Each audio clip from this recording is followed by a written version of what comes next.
Hello and welcome to another Midweek Rant from the Honest Football Podcast.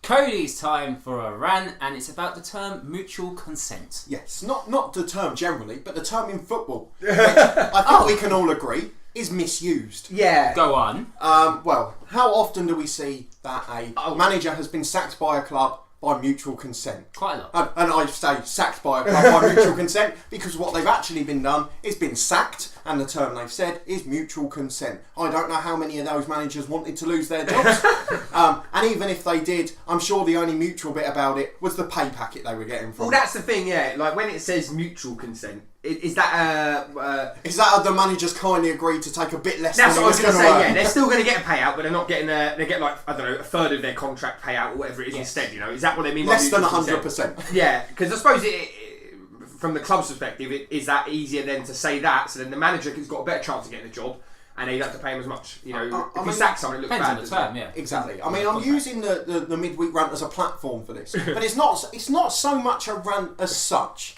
What I really want to ask the question is, what do you have to do this day to be sacked? Quite a lot. I mean, you don't have to be sacked. I mean, Jose Mourinho, I know we're not Premier League, but left Manchester United by mutual consent. Lord. Did he really? I didn't realise it's mutual consent. I assumed it was just Jose Mourinho, about £20 million payoff. Yeah. Mutual consent. I mean, Jose wouldn't have resigned.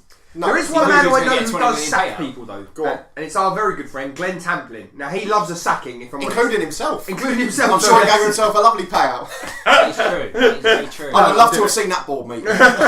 But one of the things that comes about from it, particularly when we're talking about sort of Premier League and elite level managers, is they're never going to resign, like you say. And it is purely for financial reasons and what's happened to the good of football and the good of the clubs. Yeah, no, I totally and it goes back to so many of the ones. We mentioned the exploitation in the Christmas jumpers last month. And in this one, we're talking again about managers who are just waiting. Mourinho, he was never happy at United. He was waiting until he got sacked, so he got the extra 15 million. He definitely agitated that sack. Oh, yeah, that's that been breaking close. up by mutual consent. That was definitely agitated by It him. almost appeared deliberately. He was starting fights for that's that. why he didn't play Pogba, for example. I mean, I know we're not Premier League podcast, but the point being, Let's be like, since as someone a CEO of This is a Premier League rant. but as a CEO of Man United or whatever, you've got a £89 million footballer who you're paying an obscene amount of money to, who's not even getting a minute against. Was it Liverpool that he kicked him? Of course, but I think he deliberately did that, knowing he was going to get sacked. He knew he was going because he wanted to get sacked. Like you say. And the problem is that, as we've mentioned so many times from the first ever episode of this podcast all the way up to last week's ramble, is the fact that managers and anything that happens in the Premier League filters its way down gradually to the extent where the thing you guys mentioned in last week's ramble, I think it was Charlie who said it, Harry Wheeler at Maidstone, sacked by mutual consent. Yeah, that's right. Or not, left the club by mutual consent, which he was sacked. After Just 4 say he months, was sacked. Just say the board didn't want him there. Because they sack people all the time, do they not want it to look so harsh? So they say, oh, we haven't sacked many managers. Yeah. Is it just the stats? They say, Was it- we've only sacked 3 in 10 years, the rest were mutual consent. But was it like with the guy that got sacked or by mutual consent via text? Is that mutual consent or is that just sacking? What's mutual about that? Well, if you haven't had a board meeting, all you've done, you've received a text, like the Tamplin one for Wheeler at Billericay, was 5 minutes before the end of the game. What's mutual about that? In my head, mutual consent, if you're being actually specific, If in you my both head would mean agree if upon Dan was the chairman, I'm the manager, and I've gone, I think it's time I'm resigning, and you said, yes, I agree with you, I think it's about time that we left. Yeah, and then Because you that's both mutual, isn't it? Yeah. I think if someone says that they've resigned, that clearly means that I think the board aren't happy with them resigning, didn't want them to. And if they say that they're sacked, that's you saying to me, you're not doing a good job, off you go. But that's not actually how it plays out, It's is the it? statement afterwards. That's it. And that's where the rant part comes into it for me, because it seems like it's just to protect reputations and hide the financial side of things, where the manager hasn't got a sacking on his CV, the club hasn't got we've sacked another manager. Yeah, exactly, yeah. And everyone's got plenty of money out of it that needed to. You start the statements with deep regret. We sat to inform you that we agree a mutual consent with Steve Bruce, for example. Now, They say terminate the contract. Yeah. That's normally the that's thing. a isn't it? sacking, isn't it? What percentage of those sackings or those mutual consent statements is it actually with deep regret? Oh yeah, no, definitely not. Actually, The only deep regret is they've had to pay 60% of his contract. I think the only one I've seen that's like the most sad one, I think, was John Steele, wasn't it? Yeah.